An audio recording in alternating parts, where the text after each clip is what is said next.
Hello Baju, let's read this question. The question says placenta facilitates oxygen and nutrient supply to embryo through the umbilical cord, mother through the umbilical cord, embryo through the endometrium, embryo through the myometrium. तो basically हम देखते हैं कि first of all placenta होता क्या है। जैसे ही implantation होता है यानी ट्रोफोब्लास्ट जो है वो अटैच होता है एंडोमेट्रियम के साथ, तो ट्रोफोब्लास्ट के अंदर कुछ फिंगर लाइक प्रोजेक्शंस अपीयर हो जाती हैं जिनको हम कोरियोनिक विलाय कहते हैं। ठीक है, सो यहाँ पे हम इसका डायग्राम ड्रॉ करते हैं। कंसिडर करो कि ये कोरियोनिक विलाय हैं ट्रोफोब्लास्ट के, इस तरीके से फिंगर लाइक प्रोजेक्शंस आ गए हैं, तो इसको हम बोल रहे हैं कोरियोनिक विलाय। ठीक है, अब ये कोरियोनिक विलाय यूटेराइन टिश्यू से सराउंडेड रहता है, जो कि मैटरनल यूटेराइन टिश्यू और मैटरनल ब्लड से सराउंडेड रहता है। ठीक है, तो यहाँ पे हम कोरियोनिक विलाय को अलग कलर से बना लेते हैं। मान लो कि दिस इज कोरियोनिक विलाय। ठीक है, सिमिलरली ये है मैटरनल टिश्यू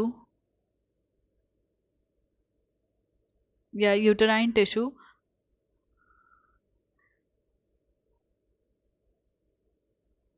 यूटेराइन टिश्यू, ठीक है, एंड दीज आर कोरियोनिक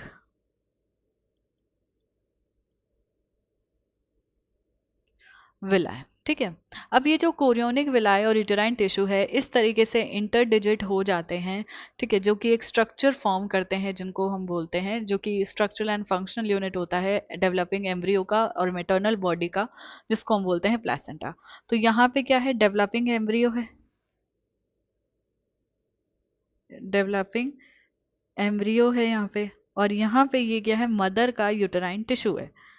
सो ये मेटर्नल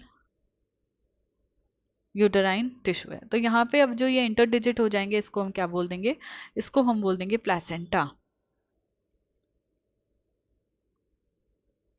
ठीक है, तो हम एक कह सकते हैं कि एक बैरियर फॉर्म हो जाता है मदर और फीटस के अंदर। ठीक है, मदर और डेवलपिंग फीटस के अंदर, डेवलपिंग एम्ब्रियो के अंदर क्या हो रहा है, एक बैरियर फॉर्म होता है। ये जो प्लेसेंटा है ये फैसिलिटेट करता है ऑक्सीजन की सप्लाई को, न्यूट्रिएंट की सप्लाई को एम्ब्रियो तक। ठीक है, तो जो जो भी मदर इनटेक कर रही है और जो भी उसके ब्लड में आ रहा है उसको सप्लाई करता है to the embryo with the help of umbilical cord. ठीक है, तो एम्ब्रियो को ये सप्लाई करता है with the help of umbilical cord, और वहां से carbon dioxide excretory waste material को रिमूव करता है। ठीक है, तो यहाँ पे प्लासेंटा जो है वो फैसिलिटेट करेगा oxygen and nutrient supply to the embryo through umbilical cord. ए करेक्ट जा रहा है। मदर को जरूरत नहीं है प्लासेंटा की, मदर तो खाने से ही ऑक्सीजन ऑक्सीजन जो है वो एटमॉस्फेरिक एयर से एंड न्यूट्रिएंट जो है वो अपने फूड से ले सकती है। ठीक है, तो ये इनकरेक्ट हो जाएगा। अगेन एंडोमेट्रियम जो है ये यूट्रस की एक लेयर है। ठीक है, इससे अगेन ये क्या हो जाएगा, ये मैटरनल बॉडी का यूटेराइन टिश्यू का पार्ट हो जाएगा। ठीक है, मैटरनल बॉडी का यूटेराइन टिश्यू।